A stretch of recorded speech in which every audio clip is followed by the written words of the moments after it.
running Busch Grand National full-time. Oh, a crash. Crash in turn 2, John. We have 4, 5, 6 cars involved as others try to get through. Everybody seems to be rolling. Looks like Tom Peck, who carried one of our in-car cameras, is among those that crashed. David Green, who is second in the point standings coming into this race, was one of those involved in the Slim Jim Chevrolet. I believe that Bobby Donner may have been involved. His car over on the backstretch. An ambulance arriving. Yeah, there it is. The ambulance and the safety crew arriving at the scene of his car. And here is the replay. That's Green, Bonnet, Parsons, and Marlin there. And it happened in front of him. Shauna Robinson just spins the car, and Bill Parsons goes in there. Also does Bobby Donner. There we see David Green spinning. That's Bill Parsons in the 18 car. Somebody almost clipped Bill, but he got by. And here's the overhead shot, and you can see Shauna get sideways and pin Donner into the wall, and then others come along and join in. And most of them simply had nowhere to go at the speed that they were running, and as close as they were to Shauna. It was a close call there, but whoever it was got by all right. And you can see a lot of cars going between the cars that were spinning around. Dennis Setzer was one of those that got through that pack as well. So on lap 5, we have a multi-car crash in the backstretch, and I believe the only car that didn't keep rolling is this one, driven by Bobby Donner. And he's out of the car and okay. He's going to walk to the ambulance, so that is the good news from that incident.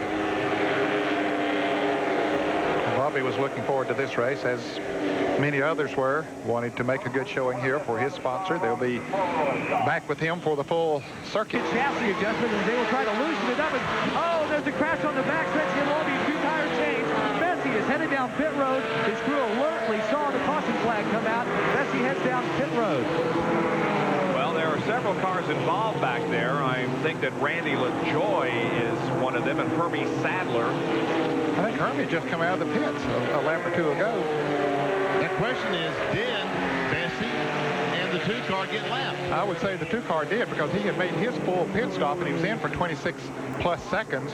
So the getting in and out, even though they had a pretty good lead, I would say that he might be a lap down. We'll wait on scoring for that. We see the 20 car of Randy LaJoy going around here, backing into the wall, tapped it sort of lightly. Yeah, didn't hit it too hard. Then back down across the track, and Sadler spins.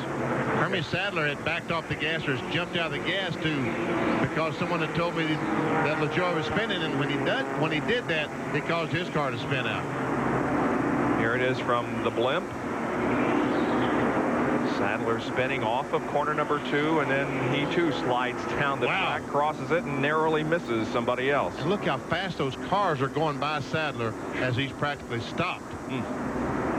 It's our second caution of the day. There is Randy LaJoy with a flat on the left front. I think one of the rear tires was flat too, because just as he got to the wall, it looked like one of the tires blew out on that replay we were looking at. Definitely see the left front is flat. Yeah. Bonnet seems to be a little bit stronger through 3 and 4. Marked that last time at least. Whoa, Bonnet! Neil Bonnet, who we were complimenting on a great job in 3rd, smacks the wall and brings it down, and Ricky Craven spins behind him. Craven doesn't look like he's hit anything too severely. I think his car is probably going to be okay. He'll just go down pit road and continue on. Craven, as I mentioned, 4th in the points going in, but could have moved to 2nd today. Neil Bonnet's car remains stationary at the entrance to the pits. Here it is again. He's all alone there. Yep. And you see the back end just breaks loose all of a sudden on him. And around the Goodrich Chevrolet goes, and he gets that outside wall. Don't know how hard. The smoke there sort of blinded us from seeing how hard he hit the wall. Maybe we can tell on this angle. Yeah, he's running by himself, just broke loose. We've seen that a lot this weekend. And that's exactly what's happened this week. All of a sudden, these cars just break loose as you come off the corner. Now watch to the right. Ricky Craven should come into the frame here. He'll also be sideways. Still waiting. Well, I guess we didn't catch it. Anyway, he did spin. Yeah, he did do a half spin and drove down pit road. Well, yeah, you can see that he has some damage. He does have some damage to the left rear of the rear of that car. Yeah. I thought he didn't hit anything, but there's some heavy damage to the rear of that car. Maybe he slowed down and somebody hit him and caused him to spin. Now look at racing behind him. Robert Preston got very high again and dropped back a few more positions. Whoa! And Bodine is in the wall hard. Oh, Either something broke on that car, a tire went down or something. he just all of a sudden shot to the outside, and oh, that car is badly damaged. But Todd, we think we saw him moving around, so I hope he's okay. A little bit of a fire under the right front of the fiddle faddle car. The fuel pump on a 350 Chevrolet is on the right side, so I'm sure they've broken one of the fuel lines off. Well, a bad break for Todd Bodine, a good break for Ward Burton because he was out front. Now he'll get back around. And You can see the fire coming up on right here. I think that he has probably broken an oil line.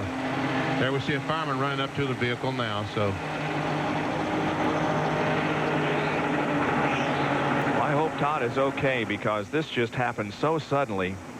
He goes in the corner, and the car just veers and goes straight into the wall. No time at all to hit the brakes or react. I mean, you go from 180 miles an hour to practically stopped. Yeah. The angle at which he hit was fortunate, really. It's bad to hit the wall at any angle going that fast, but He was a little higher than you normally would be going in that corner. See yeah. how he was, at least he was that much closer to the wall. Jerry Punch, you know anything about Todd Bodine yet? I just spoke with Clyde McLeod, the crew chief here for the fiddle faddle car. He has been told by other crews that apparently as Todd went into the turn, he cut a right front tire. The right front tire went down, and that's why the car veered abruptly into the wall. They have not been able to speak with Todd Bodine by radio, but that could also be just because the radios may be out inside the car. But that's apparently the problem.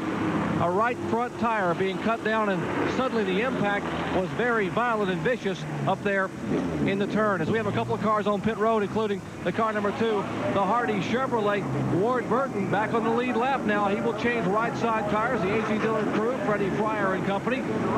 Ward trying to get his 3rd win of the year. Meanwhile, a previous incident, one driver has come out of the infield care center and now standing by with John Kernan.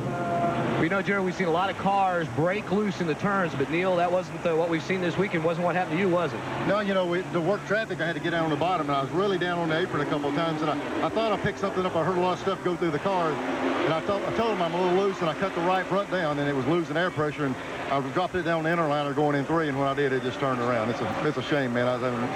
For a change, I was having a lot of fun. Yeah, but I mean, you're okay. You checked out okay. Yeah, but now I got to go face Earnhardt. That could be the hard part.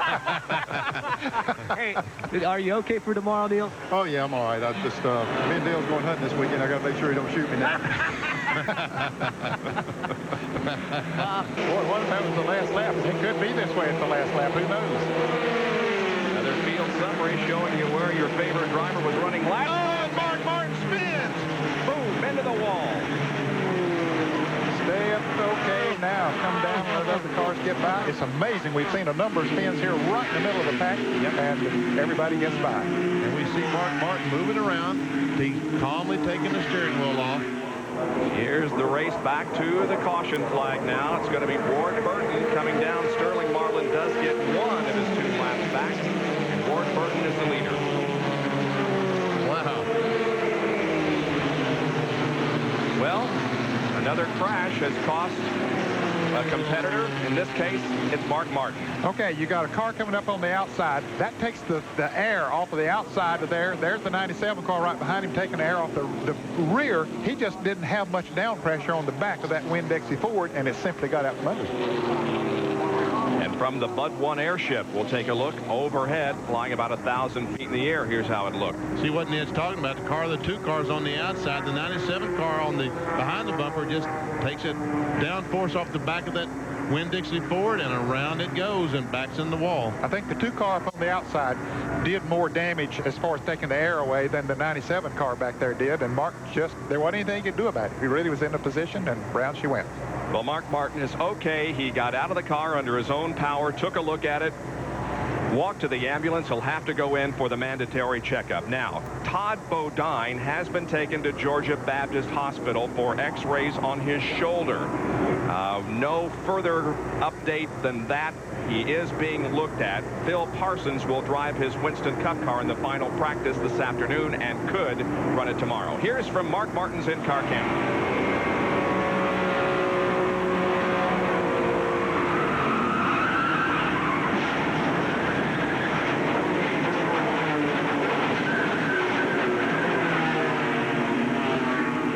See those flaps come up once again behind the hood? Yep. That seems to be working very well. So Mark Martin is on the way to the infield care center, but he is okay. He's out of the race, however, as we are once again deep on Ward Burton for the lead. They're side by side into the corner. Taking a look.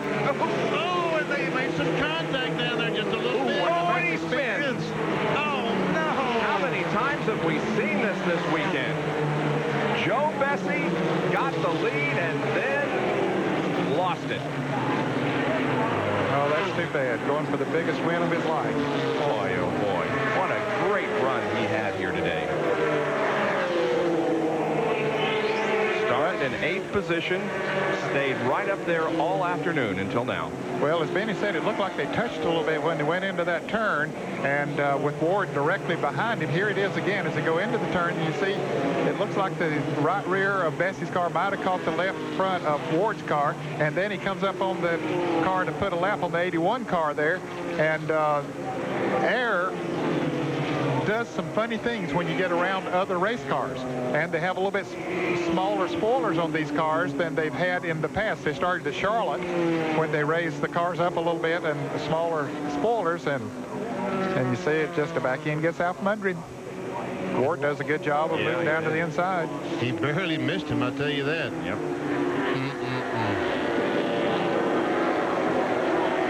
Here's another angle.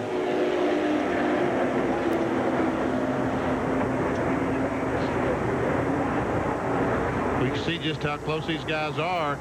And see the 81 car, he had to move up the racetrack just a little bit. He moved up right in front of the 2 car. And boy, that was so close. Yeah, the air that the 2 car took off the rear spoiler took that downforce away. And it was close. Yep, it sure was. Well, the end result is Joe Bessie has crashed out of this race and no longer is a threat to win. And now we see the medical staff there trying to extricate him from the car. We'll get a report on his health. Once again, under caution in the Slick 50 300. Ward Burton. Ward's car's behind him who can't catch him. Oh, another crash. The 59 and the 23. That's Dennis Setzer. We were just talking about it there a moment ago, and that's Chad Little in the car number 23. Both of them are going to drive on, but the caution comes out. Looks like Setzer may not be able to continue. They will race back to the caution now. Nemechek would like to get around Ward Burton and get a lap back, but Ward is going to try to keep him back there. Well, his spotters told him, okay, the track's clear. Come on around. It's okay. Yeah, Setzer is well off the racetrack. The car is not moving, but it is down by the inside wall past the exit of pit road, and here is the replay. Here we see Setzer come off the corner. Looks like he gets tapped from behind by Chad Little. It looks like there was a little bit of a tap on the 23 car, and we see Larry Pearson barely getting by these fellas. I think maybe Pearson had some damage on the front end of that car, so he may have gotten into Chad. Anyway, it has resulted in Little and Setzer against the wall. Here it is from our speed shot. How about that? How about that? And from Bud 1, the airship. Well, you can see they work around, and you're right, Bob. I think Larry Pearson did get into the back of Chad Little. So those 3 cars were running very tight coming off the turn and got together. And a good run stopped here for Dennis Setzer, who's scheduled to drive that car full time next year, replacing Robert Presley. There we see Dennis Setzer. That's him taking his helmet off as he looked at the right side of the car. Just see how much damage was done. It has been a wreck-filled race here at Atlanta Motor Speedway. It isn't over yet. We'll be back for the finish in a moment.